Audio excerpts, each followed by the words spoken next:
संत एकनाथ के पास महाराष्ट्र में महा बेकार, कुछ नहीं जानता था, जूठा मांस था, कोई पढ़ाई से मतलब नहीं, एकनाथ के अभंगों से मतलब नहीं, कोई भक्ति नहीं, केवल लोगों का जूठा मांजना और खूब पूरन पोली जब बनते थे खूब खाता था। दाल पूड़ी हमारे यहाँ बनते हैं, महाराष्ट्र में पूरन डाल के जो रोटी पराठा बनता है पूरन पोला, तो उसका नाम ही पड़ गया था पूरन पोला।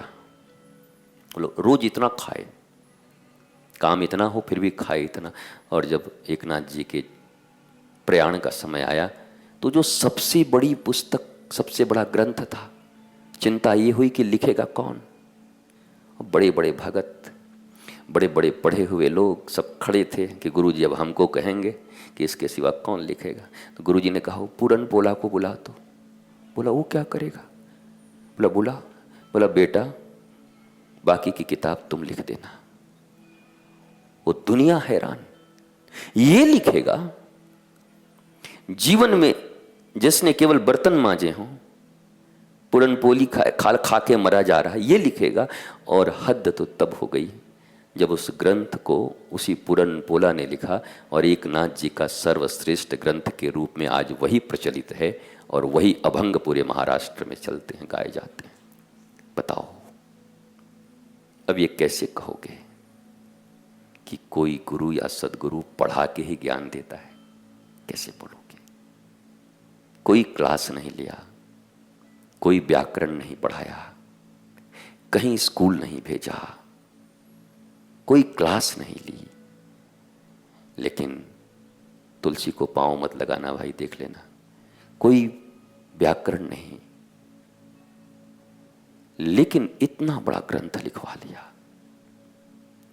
यही है, एक सद्गुरु अगर चाहे तो आज के 30 साल पहले भी यही बोलता था और आज भी यही बोलता हूं, एक सद्गुरु यदि चाहे तो अपने शिष्य को छूकर अपनी सारी शक्ति उसके भीतर इम्पार्ट कर सकता है।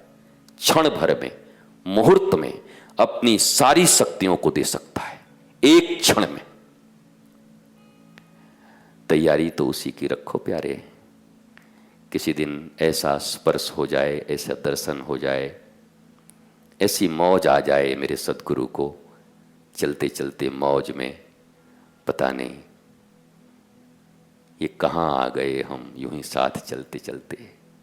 हाँ, गाने लगोगे फिर तो मौज आ जाएगी। और यही मौज चाहिए।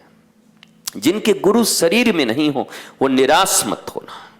कई बार लोग प्रश्न करते हैं मेरे गुरु शरीर में नहीं है। ऐसा हो ही नहीं सकता कि जो अखंड मंडलाकारम व्याप्तम येन चराचरम तत्पदम दर्शितमेन तस्मै श्री गुरुवे नमः न गुरुर्धिकम तत्त्वम, जो कण कण में है वो न हो, ऐसा कैसे हो सकता है?